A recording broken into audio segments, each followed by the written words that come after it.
from last year. A bit of a sad story. There's a little boy called Luke, who's only 8, and he's lost his bag. He left it in the toilets apparently, and it's gone. There's food and there's sandwiches are in there, and one or two little things that he bought. So if anybody does see, I think it's a bit of a rucksack. It's a Nike rucksack. So if anyone, there's Luke there. So if anybody, sorry, but good stare. If anybody does find his bag, I don't mind if Christmas card. Very, very chances of hand it in either to a steward or to the secretary.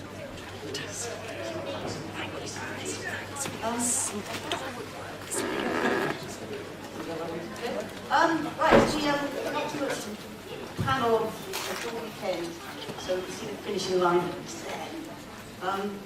3 guests, 3 wonderful men, none of whom I've interviewed probably before, and we have, in no particular order, I don't want to offend anybody, we have Simon Williams, Matthew Waterhouse, and Philip Madoc.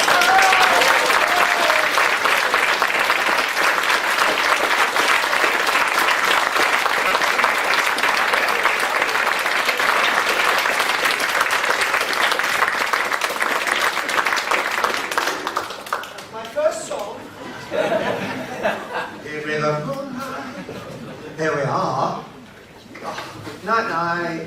They're too comfy on these, aren't they? It's not too comfy. Yeah, another one is not too comfy as well.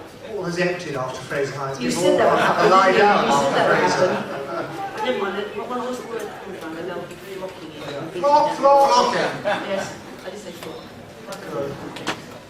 Right, so nearly there. This is great. Where were you born then? I was born, Norwich actually. Oh, good. Yes. Where were you born? I was born in Windsor. Where were you born? I was born in Hertford but grew up in Sussex. All right, and Philip? Philip? What? Where were we born? Yes, I think we stopped at the beginning. Mother Tindall. Oh, no, Before we go any further, I want to say that Eve Miles is a friend of mine, so you know who you deal with. Remember that. Right, carry on. Very good. Okay, we're not going to hijack your show at all. No, it's fine. I don't mind at all. So, Matthew, what are you doing at the moment? Sitting on a black sofa. David doesn't want this. No, seriously, are you doing anything? Tell us. I haven't seen you. Well, I live abroad. Yeah. So you wouldn't really know anything about anything that I do. Where do you live abroad? Should we? I live an hour from New York City, an hour from New York, New Haven. Yeah, they understand the face. Yeah, very nice. Yeah, very nice, very glorious. Let's get your address, I'll come and stay. Oh, well, you're well. Yeah, good. Got very good restaurants. In fact, New Haven's got fantastic restaurants in it. So you're a travel guide for New Haven Yeah. now. So you thought you were going to talk about Dr. Who? Yeah, I'm available for hire as a travel guide if you have any. Very reasonable fee. So, Philip. Yes. How do you like your chips then? Oh, a trick question. No. Crisp und leicht braun. Oh. And not dark and soggy. So I gather that was voted for the comedy moment. It was voted the comedy moment of the history of comedy. Yes. And it's amazing that they are. Do you know? It's not one of the 50 or the 100. It's the funniest moment. moment. Well, do you know, because I have an American partner, it's a great difficulty in demonstrating that British comedy is actually funny. So I actually, in order to demonstrate that it is funny, I actually showed my other half that particular episode of Dad's Army. And did he laugh? No, I did. I fell about. I could watch it every day. Actually, did laugh a bit, but not as good. No, you wouldn't have awarded it the funniest moment. No. You've been in North East America for too long. You know? Yeah. I understand Philip actually got injured in that episode. Yeah, but I told her, but I don't remember getting injured at all. I think when Pike fires the gun and the ceiling. So I'm told. You've got no memory. But memory is a funny thing, isn't Didn't it? hit your head or anything. Yeah, the story they made up for the press is very present, you know. Oh, right. Very Not impressive. going to milk it Stuff or that anything your like art. that. That's what it was, really, and come out from beneath all the rubble, and then you win a prize years later for a funny story. It's a good story.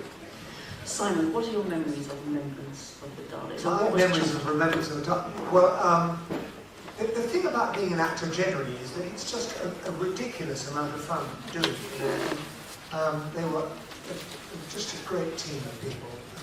Sylvester McCoy led the company, and it was directed by Andrew Morgan. It was a very good story. It's always great as an actor to be part of a good story. And we've all felt very safe in our parts and very sure-footed. An actor, or anybody in any job, works very well when they know what they're doing and what's wanted of them. And apart from the one minor glitch in my performance, which is the fact that I'm such a great wuss that every time I fire a gun, I go like that. So was Nick Courtney, I've noticed.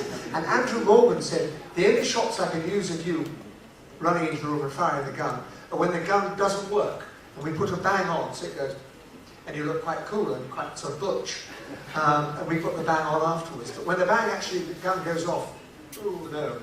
So we know we had a wonderful time. And I think it's, I'm very proud of having been in it. And certainly very glad to be a member of the club that gives these wonderful outings. And we all come and get hungover. And we try to work out whose photograph is who and things, you know. Wonderful. And were you responsible for the chunky bit, or was that something else? The chunky is obviously a personal matter, which would be me and my tailor. Chunky, the character of Captain Gilmore was called Chunky because in all the stage directions it said Captain Gilmore whips out his chunky revolver and runs into the room, or with his chunky revolver. Lots of references to that, and that became abbreviated to me being called Chunky. So much so that by the end of the filming, I think there's one scene where Sylvester actually refers to me as Chunky Gilmore, so it's rather stuck, and I think it's rather a good Pretty suited. Chunky, yeah. Well, I mean, not that I haven't put on a bit of weight, but anyway. And two of you, you've obviously done Daleks, as they say. Yeah. What were they like to work with? And then, Philip, you've done the movie Dalek with Peter Cushing. Yeah, it was, the interesting thing about that was because people were getting to know the things called the Daleks. And when I turned up for that film, they were on location. So they created an artificial hill, mountain. And as I came up with it on my own, knowing I'd been directed up there, the funny thing was, people were saying, and it was actually that moment as I arrived like that, they said, actually, you could hear a noise coming from inside the hill, and out came two Daleks. Oh, Yeah, and it's the first time I'd ever seen them, out of there. One after the other, and then they cut, and then both Daleks opened up. And they said, Jim Dalek first, please, and then Bob. And that's what they called them, so they came out from sitting on the seat inside the Dalek, they got out. I thought that's a historical moment in a way, because it was early on in the history of the Daleks. So I was one of the first to see it. And that was with Peter, as the Doctor. It was one of the loveliest things ever. What was he like to work with? What was he like to work with? What was he like to work with? Oh, he's a lovely man. Yeah. Well, we also let's find someone we can be horrid about. It's much more interesting, Yes, isn't it? We're all going about how lovely everybody is. What you really want to hear is who's a real twat. You want gossip? You go first then. Your idea. So Matthew, coming back to good old Actric, I mean, did you audition for the part, or were you particularly were you asked, or? No, I auditioned for it. I had just done something else, and the casting director who had casted that, I said, oh, the boy Doctor Who, you put me up for it. She said, well, all right then. So she put up and they called me in, and I read. The strange thing is, a lot of vast chunks of Doctor Who I don't remember at all, but I actually remember a little bit of the audition speech that I think Chris Bidmead had written for me. Okay, let's have it. Let's have it. We need to have Well, what it was it's a line about Peking duck, where the Doctor says, actually, I said I could remember it, I can't. But anyway, the Doctor says some remark about Peking duck, and he says, well, it's like Peking duck, isn't it, in that it's not duck. And I said, yes, Doctor, or something. And I think they were testing my intellectual ability, because Chris Bidmead and David Turner, they said, so now, what did that speech mean? You notice he says, and I said, well, it means that the Peking duck actually isn't duck. And I think I got the job mainly on that fierce intellectual, penetrating intellectual insight. I think that's the reason they chose. They chose well. They chose well. Oh, too right, they chose well. My God. Is that right about Peking duck not being duck at all? It is according to the... Yes, fish, not chicken. Yes, that's right, it's fish, but yeah, no, it's not duck at all. So boeuf bourguignon wouldn't be beef or anything like that? No, that's fish as well. You learn something every decade, don't you? And in McDonald's, incidentally, somebody once told me, the milk is not meat.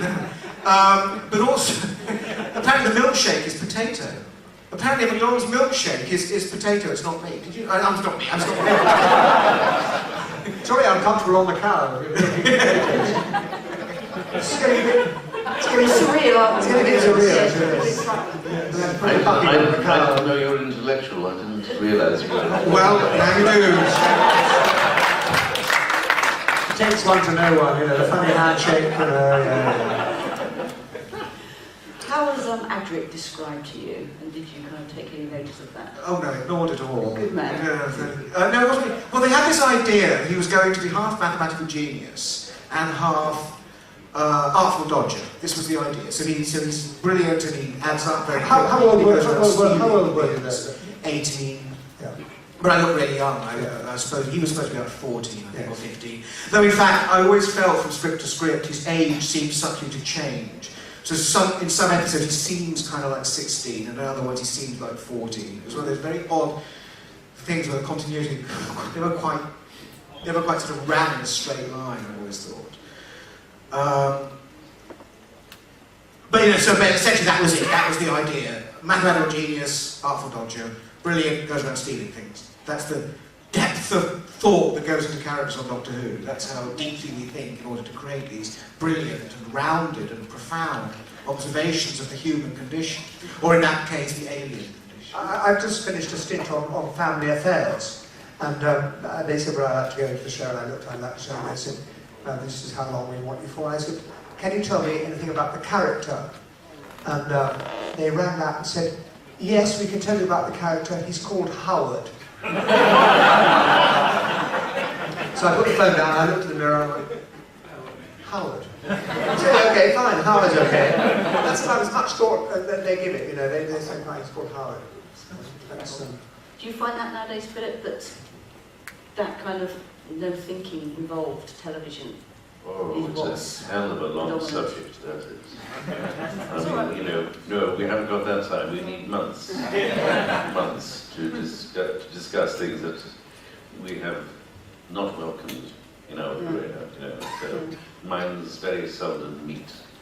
We're not always looking for the same thing. You did that. I thought it was brilliant. The detective police drama. You did Mine to Kill, actually. I enjoyed doing it very much, actually. Yes, I did. I think they were very well written, anyway, and I think there was it had a kind of, when I looked at it objectively, it had a kind of dark quality to it. I'm very sorry it's finished. And also there was, of course, the problem, in a way, or challenge initially, when you get into it, of doing in both languages at the same time. So you have to be switch automatically from doing it in English, say, first, and then doing the scene in Welsh. And then breaking it down each time, doing the same thing, because they can't switch this set, therefore you have to just automatically be able to go in and fit it all in. And but you do it eventually. I mean, you do it, you have to, and therefore it happens. But it is an interesting experiment, and it is an interesting exercise. And the quality was there to start with, so yes, I enjoyed it, as I say. Seeing certain police series which seem to go on forever. I'm sorry that didn't have a longer run. It's a shame. There's Simon, you were in awfully upstairs, downstairs. Was I? Well, you were either that or there's somebody awfully good looking. No. Yeah, that was a lucky day, and I got that job. Do tell. Well, I just did. It was a lucky day. I got that job. Hey, what law? Okay. Well, I think it was one of those. It was just all the young actors in London were up for that part, and it was just my turn to be lucky. And I didn't think it was that great a show, but I thought it was time I got a bit of television experience, and I ended up being very glad of it, really. Yeah. He was a dismal character, poor old James. Everyone's seen it, everyone knows. And he was just, I'm basically a happy person, I think, you know, and he was a basically unhappy person. And So eventually, after 5 years of being him and wearing his shoes, and I was quite glad to say goodbye to him, because he was beginning to affect my happy disposition in life. But it was great to work with some wonderful people, all now deceased, of course. Gordon Jackson, Angela Bagley, David Langton, people. And it was just great, as Philip was saying, to work on scripts that have been well written, you know, to speak a good line that's got balance and rhythm in it. It's like, for a singer, having a good lyric and a good tune. It's just, so much of the time we are really building bricks without straw. Yes. You know, we're trying to make grammatical or interesting or individual or interesting even, bland, awful dialogue. It's not there for any reason other than to serve the story. You know, we live in story-driven drama times. We don't have drama driven by characters. And that's really why this programme, Doctor Who, is so great. It's because they're characters, you know. They drive the story. But nowadays, a lot of drama is just about the story dragging the characters along in their wake. All the characters speak with the same voice. They all have the same speech patterns. And it's not so much fun for actors.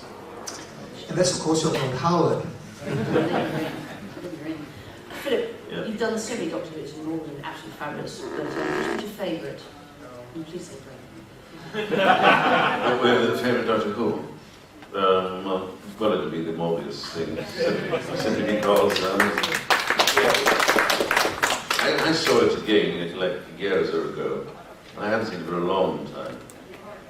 And in your mind you think, well, years have gone on, and therefore you will be contrasting things now with what they used to be. And I thought, I was startled by the way that actually stood up on just about every sort of level. I mean, it was a very good dramatic story, but it also had scattered with lines that could be interpreted legally, so to speak, as humorous. And the two coming together, of course, are a joy to do it. And very well written, good start, good end, and all that sort of thing. And helped with the glamour of those girls who were wandering around in a crowd. There was a lot of that, but I love that altogether. And certain funny moments that which started, you know that Tom has landed on that planet. This is one of my favourite moments when they've landed there. And then, of course, the camera comes back and looks up on the hill, and there's the castle, and the lightning striking, wonderful start or anything like that. And then he goes into the castle, and I am making a body, as you do. You know. And the only thing missing, of course, is the head. This is why is it there? And then he's irritated. He's got his two pensions there. He's irritated with the fact he can't get on. And then suddenly there's a knock on the gates. So he has to go open it, you know. And all that. And I think Tom's voice saying something like, "No wonder we get a glass of water." And I say, you have to come in. You can't walk abroad at a night like this. So they come out to the dark, and I'm walking away from him, and then suddenly Tom is in the light for the first time, and I turn and look at him for the first time, and sort of stare at him. He said, "Anything wrong?" I said, "No. You just have a rather fine head." And it you know, it was the way in, so the comedy was going into the sinister part. And that was a good introduction to a very, very good story, and it's held up terribly well. So that was a nice one, and the other one is the War Games. Yes. Master of the Universe, I can't go further. We've been there, done it, absolutely. And not even killed in my mind, I was disintegrated. So there's still hope then? Well, I was disintegrated to all the corners of the world. I think somebody had the idea they could be reintegrated, you see, sometime or other, but it's never happened, so I'm still disintegrated all over the solar system, or the universe even. And Matthew, your memories of working with Tom, obviously the end of Tom's time and things were happening and stuff like that, but did you feel welcome? Oh yeah, no, Tom is extremely welcoming fellow. Yes, delighted to see me, he was. Very pleased that I arrived, he was. He and Nella Ward, with a little bit of complexity going on. The weird thing is, I was so young, and took a long time to realise they were sleeping together. Partly because, as far as I could see, they didn't like each other. It's only later in life... making notes here, hold on. It's only later in life I figured out that actually that's real life. You can actually have mother bears for all sorts of reasons. But they certainly weren't lovey-dovey in that sort of way that when you're very, very young, you just assume that people are, but not in that case. But no, Tom's obviously famously one of the most nightmarishly difficult actors on earth, probably the most nightmarishly difficult actor on earth, certainly I've ever encountered. Even I quite liked him. I've never quite worked out why, but I quite liked him. Apart from that, he's funny. He is quite funny. But you're welcoming, not sort of with open arms, I wouldn't say. I am being with open arms, yes. He opened you with clenched fists. He opened me with sort of, welcomed me with sort of open mouth and just then turned away. Oh, right. I mean, sure that, I know I am being very naughty asking you these things, but as a young actor, that must really make you feel, what am I doing here? Well, the thing is, I'd grown up with Doctor Who was my favourite show, so the day before I worked with Tom Baker, he was my hero. Yeah. No, but no, Tom's okay. So he's cool. A lot of work. Tom, I'm lovely to see you. Yes. Yeah. No, so I just wanted to know, because I mean, it's awful going into a job that when you don't feel at one, and it might affect your performance. And But do you think he was a nightmare, as you say, because he was a perfectionist, or was he just a nightmare full stop? No, Tom's not a perfectionist. A nightmare will do. Just full stop. But in the nicest possible way. As I say, actually, I don't understand how you reconcile nightmare with nicest possible way. Well, I do have to right. Well, Tom, he's very difficult. He used to rewrite the scripts constantly, and I suppose this was with the intention of improving them, though it always involved giving himself more lines and taking away everybody else's lines, which may well have been an improvement, I don't know. But to that extent, he was a perfectionist, or you could call it a perfectionist, or you could call it striving to make it better. Though a lot of the people who wrote these scripts didn't feel that the striving to make them better had actually achieved this aim. Quite a few of them. Terence Dix, who wrote the Morbius one, I was in one of Terence Dix's scripts, and I know that Terence Dix didn't appreciate at all what finally ended up on the screen, because it wasn't what he had written. He wasn't really very amused by that, apparently. But, no, Tom's cool. yeah. Tom's cool. I mean, when you were cast, did you know that he was leaving and that Peter was going? No, I don't think anybody knew at that time. I don't think even Tom knew at that time. Maybe John Nathan Turner had decided that that's the way it was going to be, but as far as I know, it wasn't knowledge at all, even on the show, let alone with the general public. It wasn't until I think around the time we were making Keeper of Traken that it was actually announced, which is like 4 stories or something later. Yeah, I mean, I think Keeper of Traken is one of the ones where Nadric actually has something to do, and you really save the day in terms of, the source and all that kind of stuff. Oh, always saving the day, that lad. Listen, that's was the point. What's the point of having a lad like that if he's not going to save the day every so often, for God's sake? He does save the day on that, doesn't he? He does go around and save the day once or twice, but particularly in that one. Yeah. But of course, you can't have the boy or the girl saving the day too often, because it's supposed to be this wretched doctor fellow who is in the end supposed to be responsible for saving the day. I mean, we don't want to overshadow the doctor, do we? I mean, the danger of being far more interesting than the doctor would be a bit of a mistake. And do you think that it's often said that TARDIS was becoming too overcrowded? And do you think that was a problem when you were there, the 3 of you, plus the doctor? It didn't. Well, I didn't, to be honest, see it that way. The scripts arrived, you read them, and thought, well, what am I doing? And you don't sort of say, oh no, I wish that dreadful Janet Fielding wasn't there because she's got half my lines now. Look, this episode I've only got 6 lines, and that's because they brought in that Janet Fielding. She's got 12 lines. That Sarah Sutton's got 18 lines. It's not really like that. You don't actually think in that way. You just think, oh well, here's the script. Read it. Oh, that's quite jolly. That's quite inventive. I like that. That'll be good. Blah, blah, blah, blah. And then you go and do it. It never felt that overcrowded to me. And I think in general they used us okay. I think most of them we had something to do. Though it is true when you have these 3 boys and girls alongside the doctor, that what tends to happen is 2 of them do quite a lot and 1 of them does less. Yeah. But then as long as it sort of rotates, I suppose that's not a problem. As long as it's not always the same one not doing anything, then I suppose that's okay. We had the same thing with staff in upstairs, downstairs. There was always a couple of maids who did nothing, and Jean Marsh always ended up doing all the work, you know, Rose. I saw your episode of Dinner Ladies the other night, Did you? and I thought it was hilarious. Good. I thought it was brilliant. I mean, do you prefer comedy or? I think actors are quite perverse. We're always being asked whether we prefer film or stage or television. I think we always like the one we're not doing. When I'm working for cameras, I love to be in front of a live audience. When I'm doing a live audience show, I think television would be easier. And when we're doing serious stuff, we want to be doing comedy and the other way around. I love comedy. I think it's one of the few forms of acting when you actually get this audible feedback.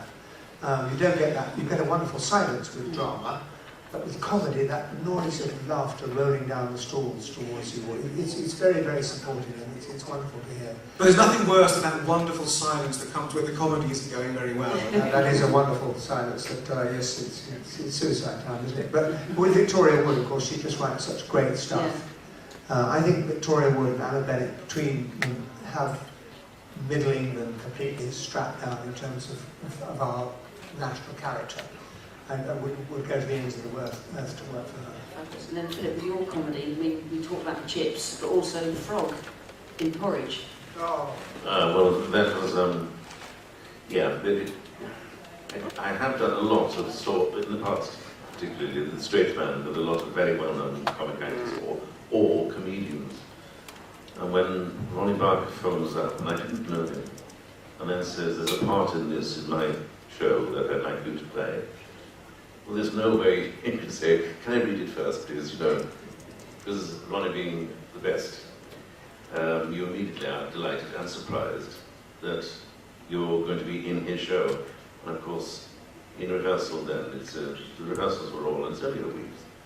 But even watching Ronnie work, being so subtle, real, imaginative, and the lines written that I had. I was playing a lag in this porridge, and I was in prison for some unknown sex crime. And so they called me Mister all the time, you know, and the only time he ever spoke with the rest of them is as if something remotely to do with sex came up. And he had nothing to offer than the rest of them.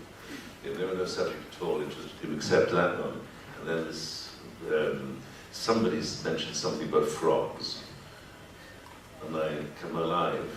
And I say to Richard Beckinsale, I said, did you, frogs, did you know that when a frog and his mate, they're at it for 28 days non-stop? And he says, 28 days. And I said, non-stop. And Ronnie said, no wonder his eyes poke out. But what was difficult, I have to say this, it was difficult, people say about talking and the live audience, is that I was here, so the audience was there, I was here, Ronnie was over there, and Richard next to me. And I've closed that joke down now, but everyone lasted, every little line lasted about 4 or 5 words, that's all, and you had to stop. And because the audience laughed, you had to wait for them to stop before picking it up again. And remembering you had to keep on making continuity in a sense. Then they'd laugh again. And Richard, so I was doing it constantly like that, and Richard was staring at me like that. Or like that, just staring non-stop, waiting for me to corpse. Just waiting, corpse being laugh. And waiting, daring me, thinking every one of these lines is funny. Go on, see if you can last out of it. Okay. But one day then got the final, and of course Ronnie got the final laugh. But it was a joy just to, as I said, to be part of what is brilliantly written comedy. And it's still, probably still my favourite of all comedy series. But it's as you said, Simon was saying now, I think in drama terms, you know, I've played a lot of great parts, thank God. And Macbeth, I played 5 times, and I think that's probably as good as anything that you'll do to be able to speak some of those lines at different ages and come across the Tomorrow speech, which is my favourite of all Shakespeare.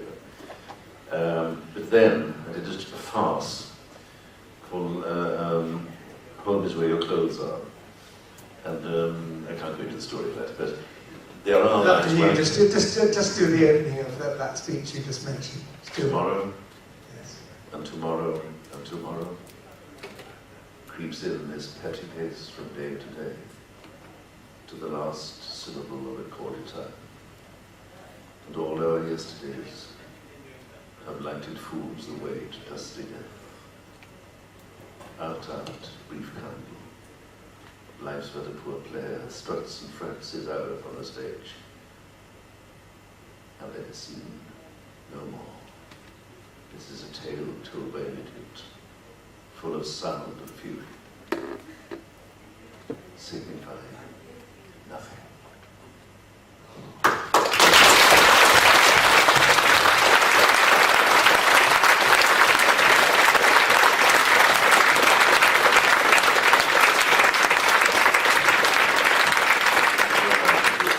Won't you be wonderful when his voice breaks? Yeah, I'm just going with the other comedy, though, when he was a major that with no money, that left his house, and he used to rent it out to a man in the week, and the weekend to a woman. They knew nothing about each other. That's the only way, because, and of course, being a farce, there were so many doors opening and closing all the time. And you know that in this bed there's a man and a woman, and I don't know that, so I come in, and you know the moments where suddenly you say, I wanted to see something, and I'm lifting the clothes up because I think there's something else there. In fact, there's two people, so you put it down again. Then you depend on, if the love comes, you put it down again, and then the love comes again, and you can go on and on, tying it yourself. That's where there is no feeling like it. When you hold an audience in comedy like that, that's as good as doing the Tomorrow speech in Macbeth. The marvellous feeling of return of comedy. Yes, comedy is great, so is drama. So are lots of great parts in the business. That's what makes it worthwhile. With all the hassle that's in our business, those parts make the hassle worthwhile. Am I right? Yeah. Absolutely. There's an extraordinary, I'm also a playwright as well, and an extraordinary playwright not long ago about the key to writing stage drama, and maybe it's true of all drama, is he said the great thing is the audience must know. And I said, what do you mean? He said, the audience must know something that other characters don't know. They must know that the character's under the blankets there, or they must know that the guy has got a gun in his pocket, or the man with no trousers is in the cupboard. That's something the other characters don't know. And if you look at all your favourite scenes, it's about you and the audience knowing something that one of the characters on stage doesn't know. It's just a kind of a simple rule. Do you agree with it? Yeah. Yeah. Yes. Has anybody got any questions for this wonderful, the lovely Mr. Wickham? Hello. Hello. Hello. No, I'm sorry, I just have to ask this question. It's for Philip, and I'm sorry to just ask a question on one of the panel. But you are in one of the greatest comedy moments ever. It's been voted one of the top comedy moments in Dad's Army. I wonder if you could just give us a line. Should have been here now. Just the one that You've done it, Tom. You've done it. Oh, I'm Just so sorry. beginning. What I Don't can do it again. No, what I can say about that one is just a moment. But you know, you've been certain parts of the world, the country, the world, and all that sort of thing, and anonymous. I mean, you know, and I do a lot of trekking, and I have forever, deserts and mountains, abroad, you know, and all that sort of thing. And there have been funny moments where somebody says, "Aren't you so and so?" Or they'll talk to somebody else and say, "Did he do so and so?" In the middle of the most outrageous places like Albania years ago, and that is where it was strictly hard comedy stylist.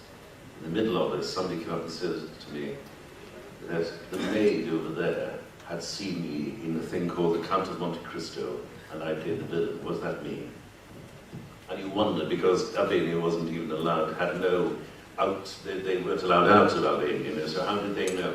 It's amazing. But the amusing one, probably the most amusing, is 2 years ago I did a trek, camel trek, in the Gobi Desert. And I've done camel treks before, and I just adore it.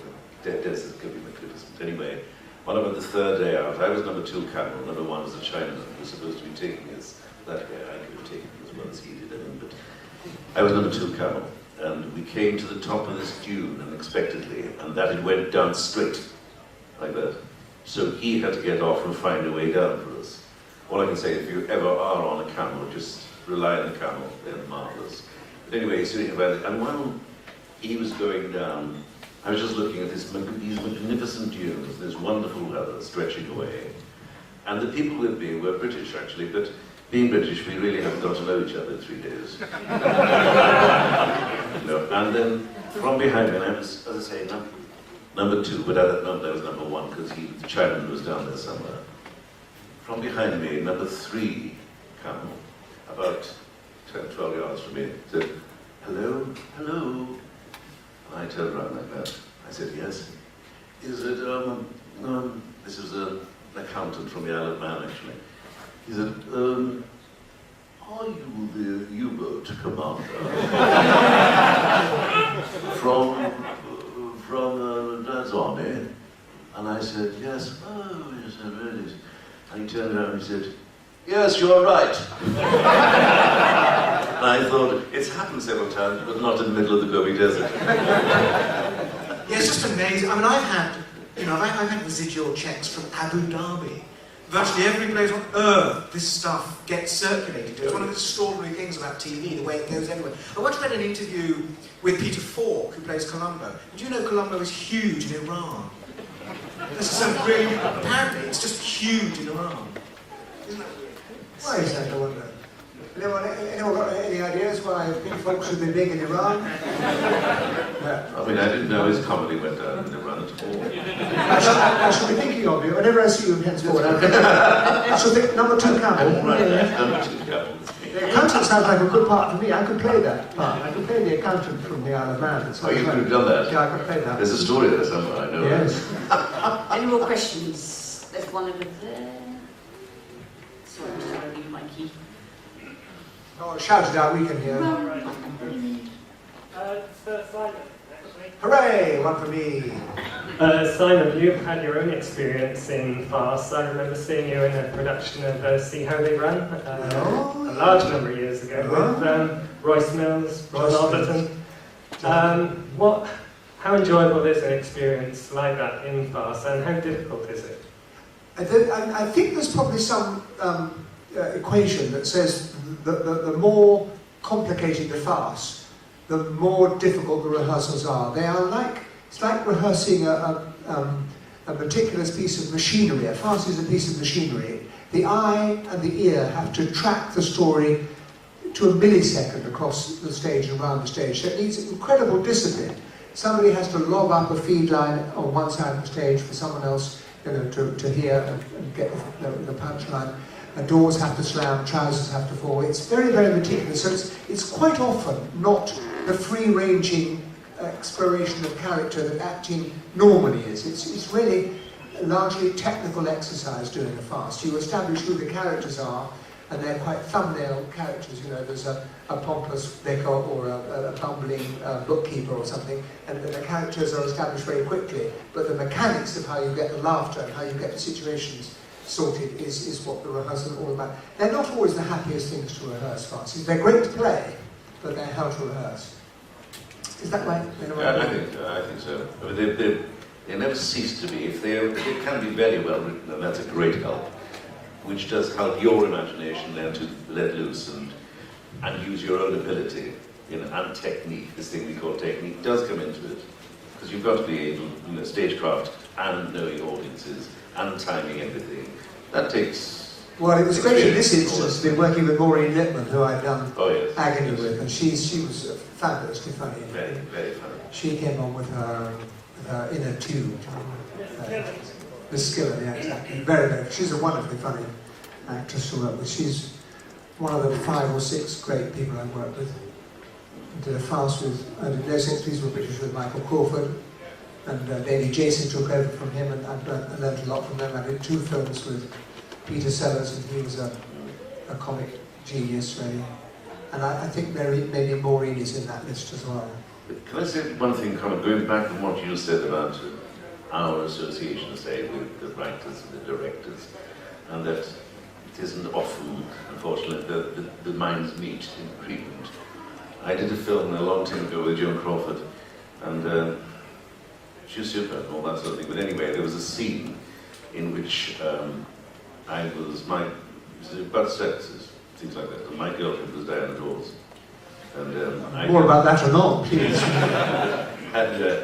I was the illusionist and had to saw her in half every night, that sort of thing. And of course, the inevitable happened, something messed around with my machinery, and I do saw her in half. Anyway, there's a scene at night time when, I can't even remember the reason, but in that film, because it was not terribly good, she was having a fight, surrounded by the caravans, with another girl rolling around, you see, and all the scene was that we had to rush up and drag myself and another man, drag the girls apart, saying things like, "You wait till I get you back to my caravan." That's all. Well, there was no dialogue. And I said to the director, who was British, I said, listen, it had already been planted that we had been found in Budapest. Diane and I, they'd been found in Budapest and put into the circus. So we were officially Hungarian. So I said to him, listen, I said, out of interest, may give a bit of colour to this. And he said, what's that? And I said, well, you know, I'm going to get hold of Diane and drag her away. He said, yeah. And I said, I'm going to say something like, you said, you know, will I get you back? I said, what? And I said, in this moment, if I drag her away, because you know what I'm going to say, you know I'm angry, what if I say that in Hungarian? I've been acquainted with Hungarian for a long time. Anyway, that was the reason I thought, well, I said, you will know what I'm doing, so it's like, yourself. I said, great idea, Phil, huh? Yeah. I thought, must have changed, you know. No discussion. And as I walked away, he said, Phil. I said, yeah. He said, when you say, can you do it in Hungarian, you don't mean the language, do you?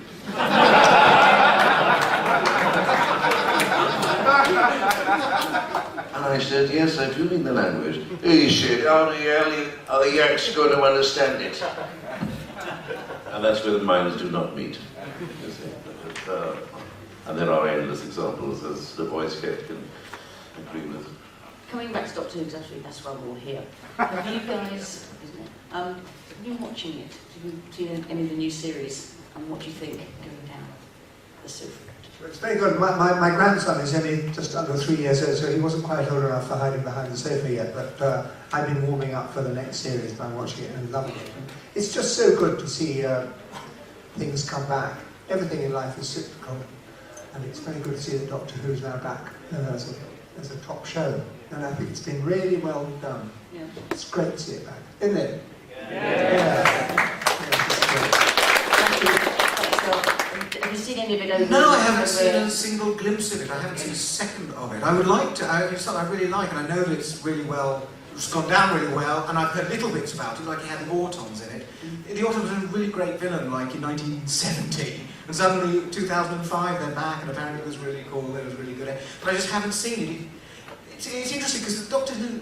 I don't think it's I don't think it's been bought in America. If it is, I haven't come across it. So maybe it will.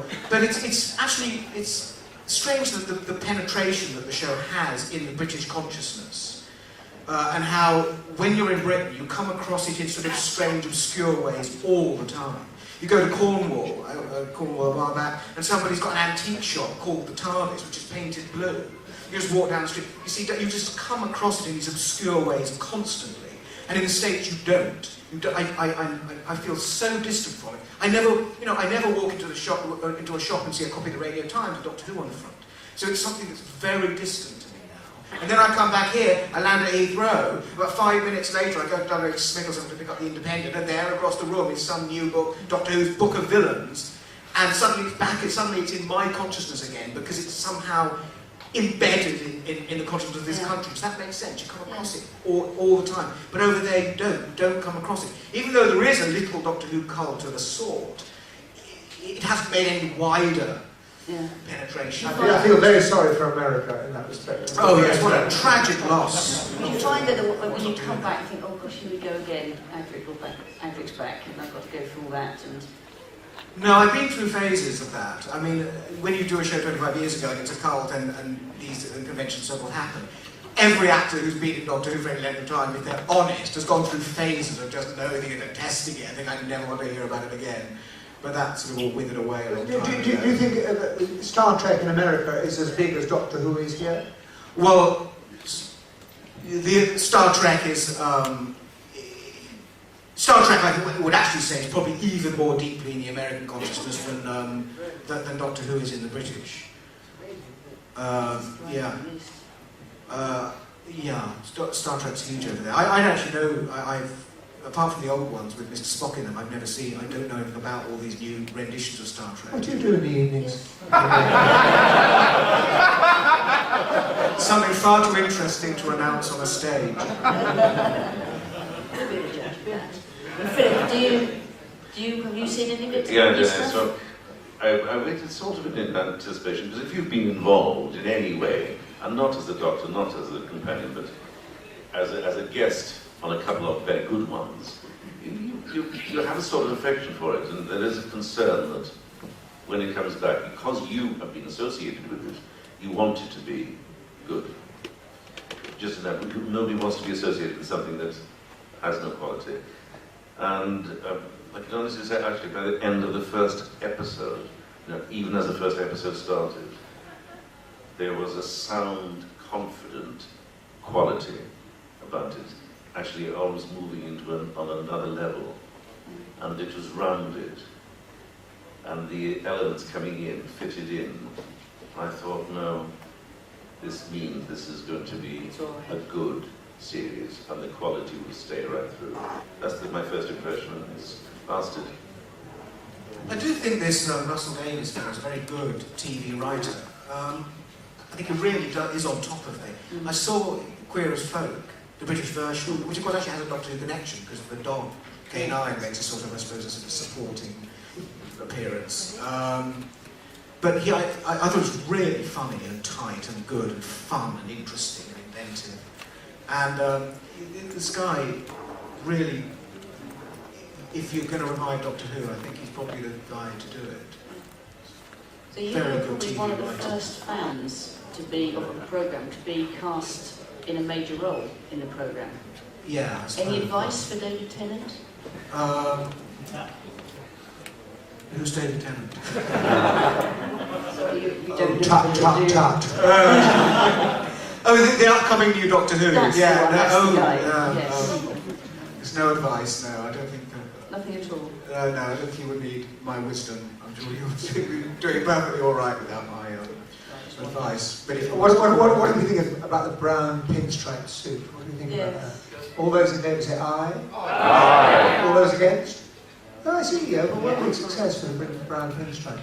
what, this is Dr. His It's cost you a brown pinstripe suit. I thought the pale linen was coming in actually for you to go. Well, that's just. I've just been taken. Anybody got any more questions? Yeah, there's one here. There's one lady here. Who's got the mic today? Matthew, do you think Adric changed from being with Tom Baker's Doctor to being with Peter Davison's? Yes, I don't think there was any conscious intention that it would be, but I think the relationship between the character and the Doctor changed, just because Peter was a much younger Doctor. I like the relationship between Adric and Tom Baker's Doctor more, actually, which has nothing to do with Tom or Peter. It's not a comment about Peter. It's just I think with the older Doctor, the sort of boy innocent kind of thing works quite nicely. Where I don't think it's anything to do with overcrowding the TARDIS either. That just that character with the younger Doctor, I think, makes slightly less sense. I don't know that it changed in any subtle way. When the Doctor Who boys and girls, because the heart of this thing is the Doctor, the Doctor Who boys and girls are characters only to the degree that they relate to the Doctor.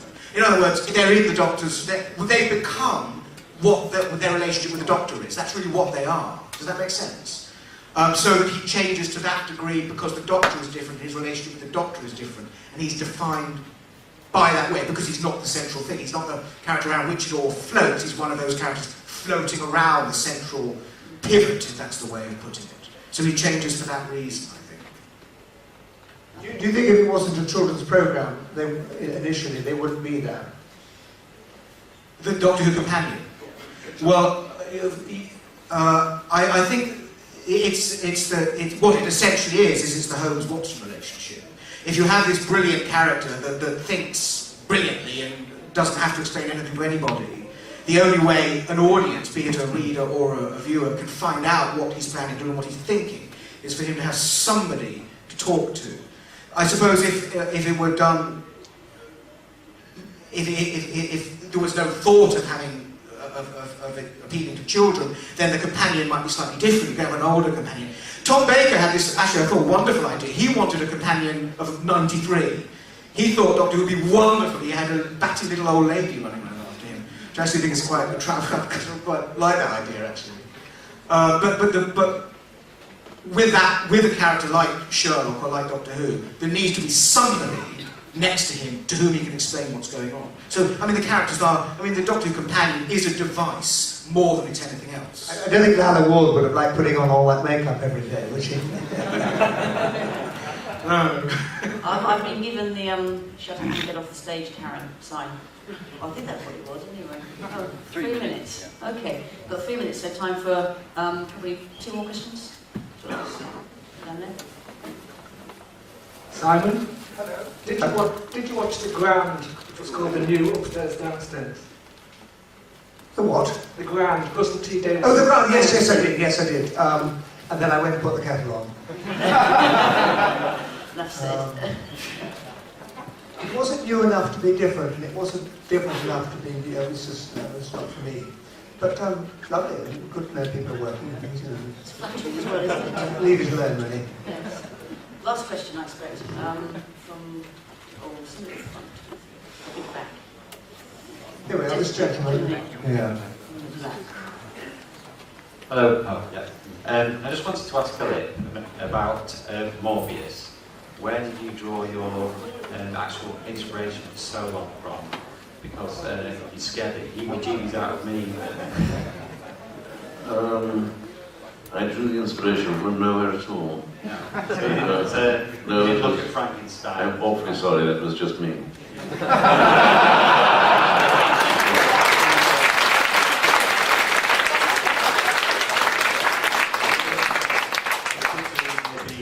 Hannibal Lecter.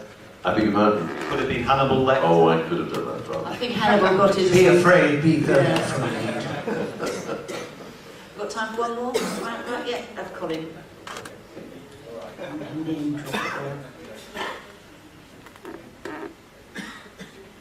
Going back to Philip's and Shakespeare rendition we had earlier, I read some rubbish in the paper a couple of weeks ago that the pantomime season is upon us, and they're treating pantomime like a second-rate theatre. Do you think that's the case? Because you need timing to get the jokes right and all that sort of thing? Has anybody done, are you pantomimers? Are you...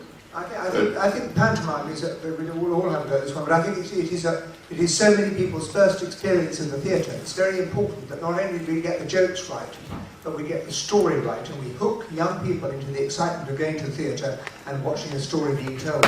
They can't run in and out of the kitchen. They have to sit still and watch a story. It's the beginning of theatre going for everybody, I think. Oh yes, I agree with that. Not pantomime or cut it at film people. I've done 2 in the last couple of years and played two of the best parts in for us kind of actors playing Ebenezer. And there is, it is your responsibility, because without Ebenezer there is no story then, really. And he's got to dominate. And on top of that, he's got to be this, he's got to get the kids going. The kids, of course, bring the parents in, all that sort of thing. But he has to show you the way. This is theatre. And as Simon says, maybe the first time they've ever come into a theatre, well, it may hook them as well and make theatre the essential part of our society. And I was conscious of that doing it. And the thing was as well, it was very well written. And of course, being a good villain, he could be very, very funny indeed. I'll finish with the last line, where I arrive flying through the air course with the ring, what we call the first one, the ring. The genie of the ring, and we both land, and I say, well, I hope this is China you brought me to. And he then said, well, it isn't Stevenage High Street. but nobody ever laughed. Ever. There's a long-running pantomime until the very last performance. And I said, listen, I said, let's switch the lines. We arrive on the stage like that, and you say to me, well, I hope this is China. So he said, all right. So we did this. Well, I hope this is China. And I said, well, it's not Shanghai and push with all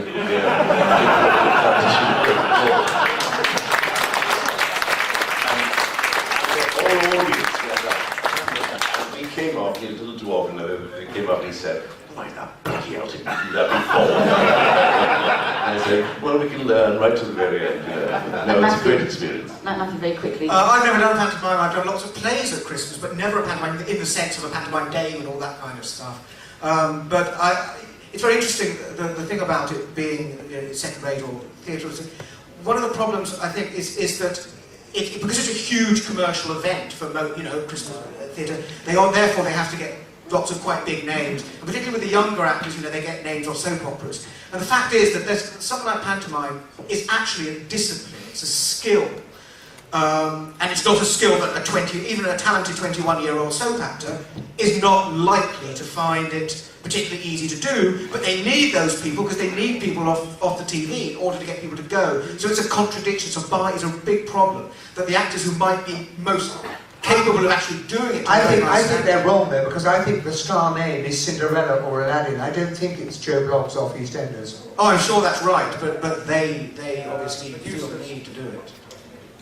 Well, before this does descend into a pantomime, it's been a joy and a delight to share the stage with these three wonderful gentlemen. So a big hand of applause for